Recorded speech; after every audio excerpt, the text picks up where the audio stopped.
Arthritis ಸಂಧಿವಾದ ಅಲ್ವಾ, ಜಾಯಿಂಟಲ್ಲಿ ನೋವಿದೆ. ಯಾವ ಜಾಯಿಂಟ್ ನೋವನ್ನ ಬೇಗ ತೋರಿಸ್ಕೋಬೇಕು, ಯಾವುದಕ್ಕೆ ಸ್ವಲ್ಪ ತಡ ಮಾಡಿ ತೋರಿಸ್ಕೋಬೋದು. ಇದೊಂದು ಸಾಮಾನ್ಯವಾಗಿ ಎಲ್ರಿಗೂ ಬರೋ ಪ್ರಶ್ನೆ. ಯಾರಿಗೂ ನೋವೇ ಇಲ್ದಿರೋದು ಸಾಧ್ಯನೇ ಇಲ್ಲ. ಜೀವಂತವಾಗಿದ್ದೀವಿ ಅಂತ ಹೇಳಿದ ತಕ್ಷಣ ಎಲ್ಲೋ ಒಂದು ನೋವು ಇದ್ದೇ ಇರುತ್ತೆ.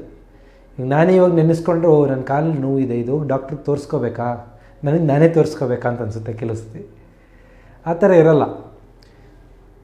ಸೊ ನಾವು ಏನು ಮಾಡುವ ಇವತ್ತು, ಯಾವ ಥರ ಜಾಯಿಂಟ್ ಪೇಯ್ನ್ ಅಥವಾ ಯಾವ ಥರ ಆರ್ಥರೈಟಿಸ್ನ ಬೇಗ ಹೋಗಿ ಡಾಕ್ಟ್ರಿಗೆ ತೋರಿಸ್ಬೇಕು, ಯಾವುದಕ್ಕೆ ಸ್ವಲ್ಪ ವೆಯ್ಟ್ ಮಾಡಿದ್ರೂ ಪರವಾಗಿಲ್ಲ, ಸ್ವಲ್ಪ ಕಾದು ನೋಡಿದ್ರೂ ಪರವಾಗಿಲ್ಲ ಅಂತ ನೋಡುವ.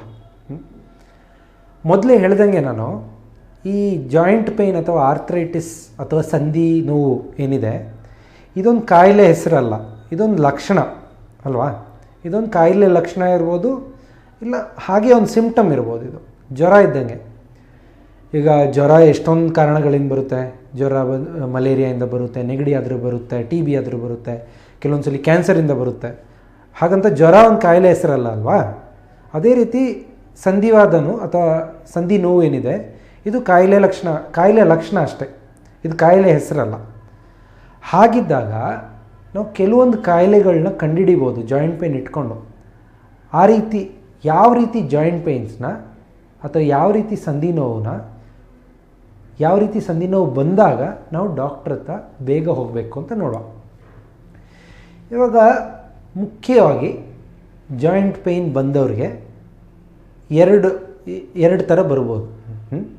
ಒಂದು ಸಡನ್ನಾಗಿ ಬರುತ್ತೆ, ಬಂದ್ಬಿಟ್ಟು ಏನೂ ಮಾಡೋಕ್ಕಾಗಿದ್ದಿರಂಗೆ ಆಗೋಗುತ್ತೆ. ಬೆಡ್ ಮೇಲೆ ಮಲ್ಕೊಂಡಾಗ ಮಲ್ಕೋಬೇಕು, ಇಲ್ಲ ವೀಲ್ಚೇರ್ ಹಿಡಿದ್ಬಿಡ್ತಾರೆ ಅವರು, ವೀಲ್ಚೇರಲ್ಲಿ ತಳ್ಕೊಂಡು ಬರ್ತಾರೆ ಅವ್ರನ್ನ ಕ್ಲಿನಿಕ್ಗೆ.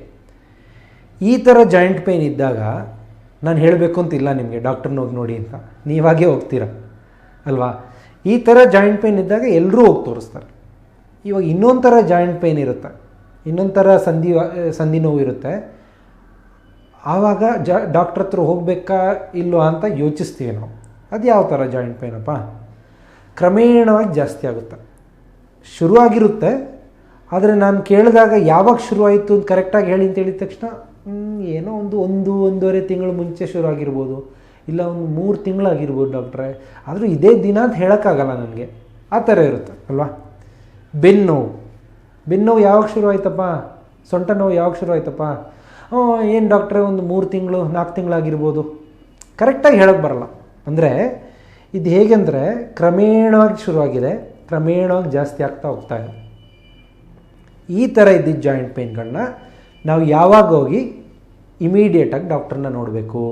ಇದರಲ್ಲಿ ಯಾವ್ದಾದ್ರು ಒಂದೇ ಒಂದು ಸಿಂಪ್ಟಮ್ ಎಕ್ಸ್ಟ್ರಾ ಇತ್ತು ಅಂತ ಹೇಳಿದ್ರೆ ಡಾಕ್ಟ್ರನ್ನ ಹೋಗಿ ನೋಡ್ಬೋದಾ ಡಾಕ್ಟ್ರೇ, ಈ ರೀತಿ ನನ್ನ ಕೇಳಿದ್ರೆ ನಾನು ಹೇಳ್ತೀನಿ, ಒಂದೇ ಒಂದು ಸಿಂಪ್ಟಮ್ ನೋಡಬೇಕು ಅಂತ ಹೇಳಿದ್ರೆ ಅದು ಅರ್ಲಿ ಮಾರ್ನಿಂಗ್ ಸ್ಟಿಫ್ನೆಸ್ ಅಥವಾ ಬೆಳಿಗ್ಗೆ ಎದ್ದಿದ ತಕ್ಷಣ ಬಿಗಿತ.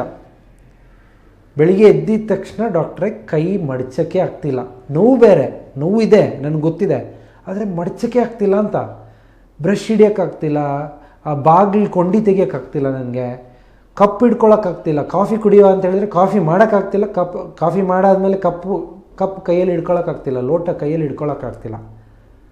ಈ ಥರ ಇತ್ತು ಅಂತ ಹೇಳಿದ್ರೆ, ಈ ಥರ ಬಿಗಿತ ಒಂದು 30ರಿಂದ 40 ನಿಮಿಷ ಇದೆ ಅಂತ ಹೇಳಿದರೆ ಇದು ಖಂಡಿತವಾಗ್ಲೂ ಇನ್ಫ್ಲಮೇಟ್ರಿ ಜಾಯಿಂಟ್ ಪೇಯ್ನ್ ಅಥವಾ ಉರಿಯೂತದಿಂದ ಉಂಟಾಗುವ ಜಾಯಿಂಟ್ ಪೇಯ್ನ್. ಇದನ್ನ ಬೇಗ ಹೋಗಿ ರುಮೆಟಾಲಜಿಸ್ಟಿಗೆ ತೋರಿಸ್ಕೊಳ್ಳೋದು ತುಂಬ ಒಳ್ಳೆಯದು. ಇನ್ನೊಂದು, ಸೊಂಟದಲ್ಲೂ ಜಾಯಿಂಟ್ಸ್ ಇರ್ತವೆ. ಈ ಸೊಂಟದ ಎಲುಬು ಸೊಂಟದ ಮೂಳೆಗಳೇನಿದೆ ಅಲ್ಲ, ಇದೆಲ್ಲ ಜಾಯಿಂಟ್ ಇರುತ್ತೆ ಇದರಲ್ಲಿ. ಅಲ್ಲೂ ಸೊಂಟ ನೋವು ಇಲ್ಲ ಬೆನ್ನೋವು ಏನಿದೆ, ಇದು ಬೆಳಿಗ್ಗೆ ಹೊತ್ತು ಹೆಚ್ಚಾಗಿರುತ್ತೆ ಅಂತ ಇಟ್ಕೊಳ್ಳಿ. ಬೆಳಿಗ್ಗೆ ಹೊತ್ತು ನೋವು ಜಾಸ್ತಿ ಇರುತ್ತೆ ಮತ್ತು ಬಿಗಿತನೂ ಇರುತ್ತೆ. ಬಗ್ಗಕ್ಕೆ ಆಗ್ತಿಲ್ಲ ಡಾಕ್ಟ್ರೆ, ನನಗೆ ಕೆಳಗಡೆ ಬಗ್ಗಕ್ಕೆ ಆಗ್ತಿಲ್ಲ, ಬೆಡ್ಡಿಂದ ಇಳಿಯೋಕ್ಕೆ ಆಗ್ತಿಲ್ಲ, ಏನೋ ಒಂಥರ ಟೈಟ್ ಆದಂಗೆ ಅನ್ನಿಸ್ತಿದೆ. ಈ ಥರ ಇತ್ತು ಅಂತ ಹೇಳಿದ್ರೆ ಇದು ಉರಿಯೂತದಿಂದ ಬಂದಿರೋ ಜಾಯಿಂಟ್ ಪೇಯ್ನ್. ಈ ಥರ ಇದ್ದಾಗ ಅಂದರೆ ಸ್ಟಿಫ್ನೆಸ್ ಅಥವಾ ಬಿಗಿತ ಬೆಳಿಗ್ಗೆ ಎದ್ದಿದ ತಕ್ಷಣ ತುಂಬ ಹೊತ್ತು ಇದ್ದಾಗ ಇಂಥ ಜಾಯಿಂಟ್ ಪೇಯ್ನ್ನ ಇಮಿಡಿಯೇಟಾಗಿ ಹೋಗಿ ರುಮೆಟಾಲಜಿಸ್ಟಿಗೆ ತೋರಿಸಿದ್ರೆ ಅವ್ರು ನಿಮ್ಮನ್ನ ಪರಿಶೀಲನೆ ಮಾಡಿ ಕೆಲವೊಂದು ಬ್ಲಡ್ ಟೆಸ್ಟ್ಗಳು ಮಾಡಿ ನಿಮ್ಗೆ ಏನು ಕಾಯಿಲೆ ಅಂತ ಬೇಗ ಕಂಡುಹಿಡಿದ್ರೆ ಇದ್ರ ಗುಣ ಆಗೋ ಚಾನ್ಸಸ್ ಜಾಸ್ತಿ ಆಗೋಗುತ್ತೆ. ಸೊ ಜಾಯಿಂಟ್ ಪೇಯ್ನ್ ಇದ್ದಾಗ, ಕ್ರಮೇಣವಾಗಿ ಹೆಚ್ಚುವಂಥ ಜಾಯಿಂಟ್ ಪೇಯ್ನ್ ಇದ್ದಾಗ, ಅರ್ಲಿ ಮಾರ್ನಿಂಗ್ ಸ್ಟಿಫ್ನೆಸ್ ಅಥವಾ ಬೆಳಿಗ್ಗೆ ಇರುವ ಬಿಗಿತ ಕಂಡು ಬಂದರೆ ಇದು ಉರಿಯೂತದಿಂದಾಗಿರೋ ಜಾಯಿಂಟ್ ಪೇಯ್ನ್. ಇದನ್ನ ಬೇಗ ಹೋಗಿ ತೋರಿಸ್ಬೇಕು.